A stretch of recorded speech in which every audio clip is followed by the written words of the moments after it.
नमस्कार, देश न्यूज में आपका स्वागत है। मैं हूं आपके साथ सूरज पाठक। आज हम अपने खास कार्यक्रम में बात करने जा रहे हैं हमारे देश के रक्षा मंत्री राजनाथ सिंह के एक बयान की।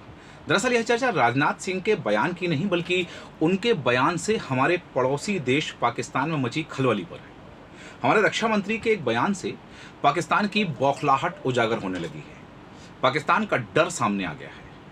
आप सभी जानते हैं कि हम भारतवासी उत्सवधर्मी लोग हैं और शांतिप्रिय लोग हैं, लेकिन कई बार हमारी चुप्पी को पड़ोसी हमारी कायरता समझ लेते हैं। देश के रक्षा मंत्री राजनाथ सिंह ने अपने बयान से यह स्पष्ट कर दिया है कि हम शांतिप्रिय तो हैं, लेकिन जहां हमारे आत्मसम्मान की बात होती है, हमारे देश की प्रतिष्ठा की बात होती है, वहां हम महाभारत ग्रंथ के वन पर्व में लिखे श्लोक का पूरा अभिप्राय भी जानते हैं।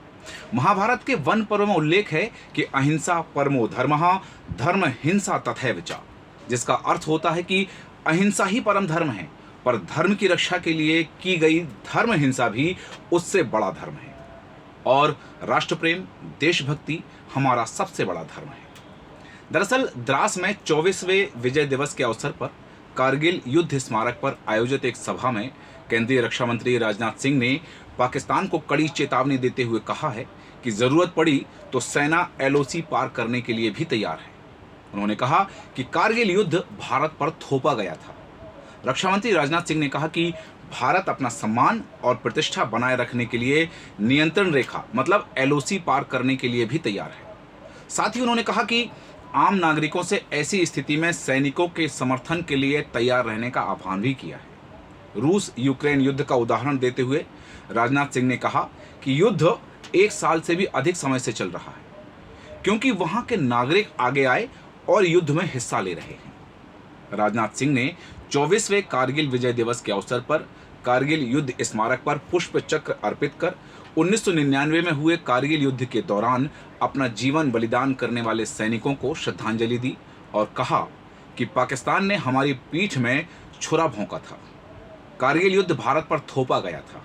मैं भारत मां के वीर सपूतों को सलाम करता हूं, जिन्होंने देश को आगे रखा और अपना जीवन बलिदान कर दिया।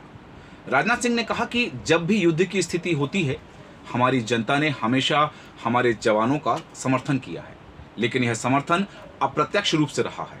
मैं लोगों से अपील करता हूं कि वे जरूरत पड़ने पर युद्ध भूमि में सैनिकों को प्रत्यक्ष रूप से सहयोग करने के लिए हमेशा तैयार रहें।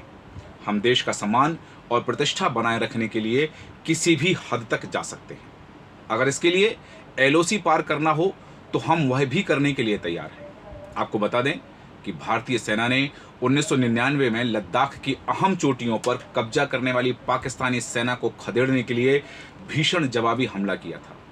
कारगिल विजय दिवस इस युद्ध के भारत की जीत की याद के रूप में मनाया जाता है। राजनाथ सिंह ने कहा है कि कारगिल में भारतीय ध्वज इसलिए लहरा रहा है क्योंकि 1999 में भारतीय सैनिकों ने अपने शौर्य का परिचय देते हुए दुश्मनों की छाती पर अपना तिरंगा लहरा दिया था। उन्होंने कहा कि कारगिल युद्ध भारत पर थोपा गया था। उस समय प्रधानमंत्री अटल बिहारी वाजपेयी ने पाकिस्तान जाकर कश्मीर समेत अन्य मुद्दों को सुलझाने का प्रयास किया था, लेकिन पाकिस्तान ने हमारी पीठ में खंजर घोंप दिया था। और सबसे पहले मैं भारत माता के उन जाबांज सपूतों को नमन करता हूं, जिन्होंने मातृभूमि की रक्षा के लिए अपना सर्वस्व न्यौछावर कर दिया। मैं उन वीर सपूतों को भी नमन करता हूं, जिन्होंने राष्ट्र को सर्वप्रथम रखा और उसके लिए अपने प्राणों की आहुति देने में वह पीछे नहीं हटे। मैं उन वीरों को अपनी श्रद्धांजलि अर्पित करता हूं, जिनके सर्वोच्च बलिदान के कारण कश्यप मुनि, ललितादित्य और भगवान बुद्ध की आभा से प्रदीप्त इस पावन धरती पर आज हम विजय दिवस मना रहे हैं। मैं ऑपरेशन विजय की सफलता के 24 वर्ष पूरे होने पर समस्त देशवासियों को हार्दिक बधाई देता हूं। साथियों, आज भारत रूपी जो विशाल भवन हमें दिखाई दे रहा है, वो हमारे वीर सपूतों के बलिदान की नींव पर ही यह टिका हुआ है। इन सैनिकों ने देश की अखंडता और संप्रभुता को अक्षुण्ण रखने के लिए तथा मां भारती के गौरव को बनाए रखने के लिए अपने प्राणों की आहुति दे दी और इतिहास में अपना नाम अमर कर गए। ऐसे में यह विजय दिवस हमें उस गीत की याद दिलाता है जिसे कवि प्रदीप ने लिखा था और सुर सामग्री लता मंगेशकर ने भावपूर्ण ढंग से गाया था, वह गीत है जिसे बार बार आप दोहराते हैं। कोई सिख कोई जाट मरा था, कोई गुरखा कोई मद्रासी, सरहद पर मरने वाला हर वीर था भारतवासी। जो खून गिरा पर्वत पर वह खून था हिंदुस्तानी, जो शहीद हुए हैं उनकी जरा याद करो कुर्बानी।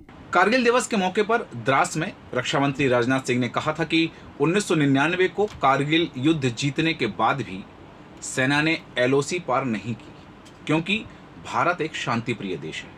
उन्होंने कहा कि हम अपने सदियों पुराने मूल्यों में विश्वास रखते हैं और अंतर्राष्ट्रीय कानून को लेकर प्रतिबद्ध हैं। हमने तब ऐसा नहीं किया, इसका मतलब यह नहीं है कि हम अब भी ऐसा नहीं कर सकते। हम अब भी एलओसी पार कर सकते हैं और जरूरत पड़ी तो ऐसा करेंगे भी। उन्होंने यह भी कहा कि जनता को युद्ध के लिए मानसिक रूप से तैयार रहना होगा। इसके साथ ही उन्होंने कहा कि भारत अपनी अखंडता से कभी समझौता नहीं करेगा। 6 जुलाई 1999 को कारगिल में हिंदुस्तान फौज ने तिरंगा लहराया था। इस जंग में भारत के 527 जवान शहीद हुए थे, जबकि 1363 जवान घायल हुए थे। आंकड़ों के मुताबिक इस युद्ध में 2700 पाकिस्तानी सैनिक मारे गए और 750 पाकिस्तानी सैनिक जंग छोड़कर भाग खड़े हुए थे। करीब 3 महीनों तक चली इस जंग के बाद 26 जुलाई 1999 को इंडियन आर्मी ने औपचारिक रूप से युद्ध खत्म होने की घोषणा की थी। रक्षा मंत्री राजनाथ सिंह के इस बयान के बाद पाकिस्तान का डर और बौखलाहट सामने आ गई है। पाकिस्तान के विदेश मंत्रालय की प्रवक्ता मुमताज जहरा बलूच ने प्रेस रिलीज में कहा है कि हम लद्दाख में दिए गए भारत के रक्षा मंत्री के बयान की निंदा करते हैं और भारत को इस मामले में खास तौर पर सावधानी बरतने की जरूरत है, क्योंकि उनके ऐसा बयान देने से क्षेत्र की सुरक्षा और स्थिरता के लिए यह बयान खतरा है। इससे साउथ एशिया में रणनीतिक माहौल खराब हो सकता है। पाकिस्तान कह रहा है कि इस तरह की राष्ट्रवादी बयानबाजी बंद होनी चाहिए। साथ ही पाकिस्तानी विदेश मंत्रालय ने भारत को सलाह दी है कि वो विवादित क्षेत्र पर संयुक्त राष्ट्र के प्रस्तावों को ईमानदारी से लागू करें। पाकिस्तान का कहना है कि हम किसी भी तरह के खतरे से अपनी रक्षा करने में पूरी तरह से सक्षम हैं। भारत के रक्षा मंत्री के द्वारा दिए एक बयान पर जब इतनी बौखलाहट और खलबली होने लगी है, तो सोचो रक्षा मंत्रालय के किसी गतिविधि के आदेश के बाद पाकिस्तान की क्या हालत होगी। राजनाथ सिंह ने अपने भाषण में कहा है कि कारगिल दिवस पर मैं यहाँ आकर बेहद खुश हूँ। मैं उन जवानों को नमन करता हूँ जिन्होंने देश के लिए अपने प्राण न्यौछावर कर दिए। मैं इस अवसर पर पूरे देश को बधाई देता हूँ। मैं बता नहीं सकता कि यहाँ आकर मुझे कितना गर्व महसूस हो रहा है। इन मजबूत सैनिकों के कारण ही हमारा देश खड़ा है। सीमा की रक्षा के लिए जवानों ने भरपूर पराक्रम दिखाया, जिसे इतिहास में हमेशा याद रखा जाएगा। कम ऑक्सीजन के बावजूद हमारे जवानों ने कभी चौकसी में कमी नहीं आने दी। कारगिल विजय हर भारतीय की जीत थी। राजनाथ सिंह ने कहा कि जब कारगिल युद्ध शुरू हुआ तो दुनिया कह रही थी कि क्या भारत पाकिस्तान से चोटियां वापस ले पाएगा। काफी सवाल उठाए गए कि क्या भारत परमाणु शक्ति संपन्न पाकिस्तान से चोटियां वापस ले पाएगा। भारत अपनी अखंडता से कभी समझौता नहीं करेगा। युद्ध न केवल परमाणु शक्ति से लड़ा गया, बल्कि सैनिकों के मूल्य से भी लड़ा गया था। हमारी सेना भाड़े के सैनिकों की सेना नहीं है और वे पैसे को नहीं बल्कि सम्मान को महत्व देते हैं। जब हम अपने सैनिकों के बारे में बात करते हैं तो वे देश की रक्षा सुनिश्चित कर रहे हैं। ऐसी सेना के सामने कोई भी देश टिक नहीं सकता, पाकिस्तान की तो बात ही क्या है। राजनाथ सिंह ने आगे कहा कि मैं देशवासियों से कहना चाहता हूं कि कारगिल युद्ध से हमने बहुत कुछ सीखा है। यूक्रेन और रूस के बीच 1 साल से ज़्यादा समय से युद्ध जारी है। हमें इन युद्धों से सीखने की ज़रूरत है। उन दोनों देशों के बीच युद्ध अभी भी जारी है और इसका कारण नागरिक आबादी की भागीदारी है और भारत में स्थानीय आबादी का 1% कहा जाता है कि भारत की जो आबादी है उसको एक प्रशिक्षित सैनिक के रूप में भविष्य के किसी भी युद्ध का हिस्सा बनने के लिए तैयार रहना चाहिए। रक्षा मंत्री के बयान से स्पष्ट है कि 1999 में हमारे 1900 जवानों ने पाकिस्तान को धूल चाटने पर मजबूर कर दिया था। तो सोचो, जब देश की 1% आबादी यानी 1,40,000 जवान यदि पाकिस्तान की सरहद पर खड़े ही हो गए तो पाकिस्तान का क्या होगा। यही डर पाकिस्तान का उजागर हो गया है। राजनाथ के बयान के बाद पाकिस्तान के विदेश मंत्रालय ने जिस तरह की बयानबाजी की है उससे पाकिस्तान की कमजोरी साफ दिखने लगी है। पाकिस्तान को यह नहीं भूलना चाहिए कि भारत शांति की बात करता है, इसका अभिप्राय यह बिल्कुल नहीं है कि भारत युद्ध नहीं कर सकता, और भारत से युद्ध का परिणाम क्या होता है यह जानना पाकिस्तान के लिए बिल्कुल नई बात नहीं है। भारत पाकिस्तान को युद्ध में हार का स्वाद कई बार चखा चुका है, चाहे 1948 के प्रथम कश्मीर युद्ध की बात करें, या फिर 1965 के ऑपरेशन जिब्राल्टर की बात हो, या 1971 के तीसरे युद्ध की बात हो जिसमें भारत ने इस युद्ध में 94,000 से ज़्यादा पाकिस्तानी सैनिकों को बंदी बना लिया था, या फिर 1999 के कारगिल युद्ध का ही परिणाम क्यों ना हो जिसमें पाकिस्तान के सैनिक मैदान छोड़कर भाग खड़े हुए थे। भारत के नागरिक अखंड भारत की बात ऐसे ही नहीं करते हैं। भारत के नागरिक तो कहते हैं कि जिस दिन भारतीय सेना सिर्फ यह सोचकर सो जाएगी कि सुबह का नाश्ता लाहौर में करना है, उसकी अगली सुबह दुनिया के नक्शे से पाकिस्तान का नाम गायब हो जाएगा। पाकिस्तान भारत के रक्षा मंत्री के बयान और चेतावनी का तात्पर्य समझता है, इसलिए पाकिस्तान की तिलमिलाहट सामने आ रही है। भारत के रक्षा मंत्री ने देश की सैन्य शक्ति और संसाधनों के बल पर पाकिस्तान को यह चेतावनी दी है। यदि पाकिस्तान अभी भी अपनी हरकतों से बाज नहीं आया तो पाकिस्तान को भारी कीमत चुकाने के लिए तैयार रहना होगा। हमारे आज के खास कार्यक्रम में इतना ही।